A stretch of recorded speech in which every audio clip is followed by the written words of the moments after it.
Prime factor trees. Now, before we can do a prime factor tree, it's really important that you know your first about 10, 12 prime numbers, which if you've watched the previous video, you should find it's 2, 3, 5, 7, 11, 13, 17, 19.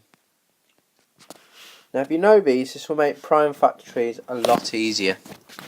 Now, prime factor trees are a way of splitting up a number into only prime factors. So, what we need to do is we need to take this number 72 and think what two numbers times together to make 72. Now, I always start with the first prime number to see if that goes in. So, does 2 go into 72? Well, yes, it does. So, 2 times what gives you 72, and that is 36. Now, because 2 is a prime number, I always circle them. Now, this is now as far as we can go on this branch, because 2 is prime, but 36 isn't.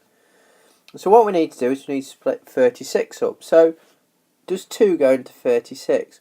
Well, yes, it does.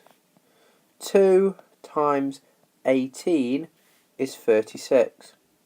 So I circle the 2 again. What two numbers times together to make 18? Well, that is going to be, oops, wrong colour. That is going to be 2 and 9. Now 2 is prime, so I'm going to circle that, but 9 isn't. So I've got to keep going. So I need to think of two numbers that times together to make 9. Well, two numbers that times together to make 9 are 3 and 3. Now usually you'd do this underneath it. So 3 and 3. Now the branches have ended.